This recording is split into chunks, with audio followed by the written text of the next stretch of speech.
So, picture this. It's the 1800s. You're not royalty. You're not an outlaw cowboy. Nope. You're a lighthouse keeper. Congratulations! You've officially won the most boring job in history. Awardless. Of course, you count the constant threat of going insane. Freezing to death! Or being crushed by waves the size of your house! Welcome to the glamorous life of a 19th century lighthouse keeper. Spoiler alert, it sucked. First off, let's talk about isolation. We're not talking about a cute little Airbnb on the coast. Nah! You're living in a giant stone cylinder miles away from literally anyone. Your neighbors.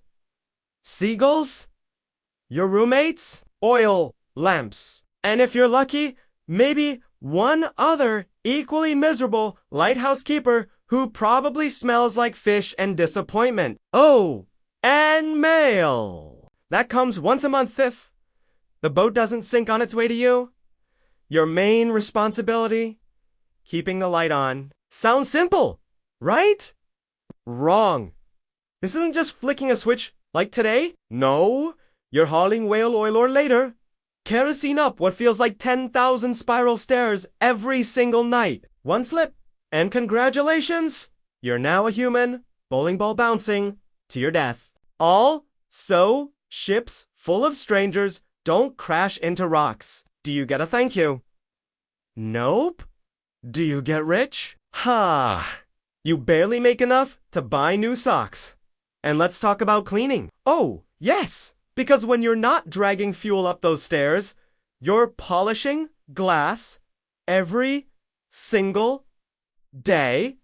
That giant Fresnel lens. If there's a smudge, a crack, or heaven forbid a dead moth stuck in there, it could mean disaster. Ships wrecked. Lives lost. And guess who gets blamed? Yep, the guy with the mop and zero social life. Now let's add a little weather. Remember, most lighthouses are built on terrifying, storm-blasted rocks in the middle of nowhere. You know, the kind of place Poseidon himself would go. Yep, that's a bit much. Picture this. You're stuck inside while 40-foot waves are literally shaking the walls. The wind screams so loud you can't sleep. And sometimes you wonder, is it the storm? Or is it the voices in my head starting to get louder? Isolation madness was so common. Lighthouse keepers actually had a nickname for it. The creeps. Cute, right? Oh, and food. Did I mention food? You're living off hardtack, salted pork, and whatever moldy vegetables haven't died yet. Forget DoorDasher menu is the same 5 things. Forever. If you're lucky, you might catch a fish. If you're unlucky, you might start talking to the fish just to pass the time. By month 3, even a soggy potato starts looking like a 5-star Michelin meal. Boredom was next level. You read the same book 87 times. You carve tic-tac-toe into the table. And you write in your journal about how the wallpaper is giving you dirty looks. Some keepers went years without seeing their families. Years. Imagine trying to parent your kids by sending one letter every 6 months. Dear Billy, I'm alive. Don't join the circus. Love, Dad. And heaven help you if you had to share the lighthouse with another keeper. 2 men, 1 cramped tower, and only 1 set of chores. It was like the world's worst reality show. There are actual reports of lighthouse keepers killing each other out of sheer annoyance. Like, hey, could you stop breathing so loud? Stab. Thanks. Honestly, isolation wasn't the only danger sometimes your coworker was. But here's the kicker. Even if you did everything, ride hauling oil, polishing glass, surviving storms, sometimes ships still crashed. Maybe it was fog. Maybe it was bad luck. And when they did, guess who got blamed in the papers? You! The lonely, sleep-deprived guy who hasn't showered in weeks.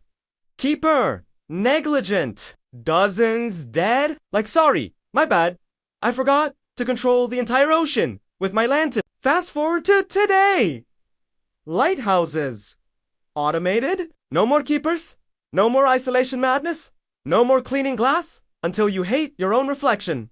Machines do it all now. The romance of the lighthouse keeper is mostly a myth. In reality, it was a mix of backbreaking labor, starvation, cabin fever, and the occasional seagull attacking your head. So, why did it suck to be a lighthouse keeper in the 1800s? Because you got all the stress of saving lives with none of the glory. You worked endless hours, ate garbage food, slowly went insane, and sometimes didn't even survive. Honestly, you probably have a better time being the shipwreck. At least then, people remembered you. Thanks for watching, my fellow land. Don't forget to smash that like button. Before you go, polish your Fresnel lens. And hey, at least your Wi-Fi doesn't require rowing through a storm. Or does it?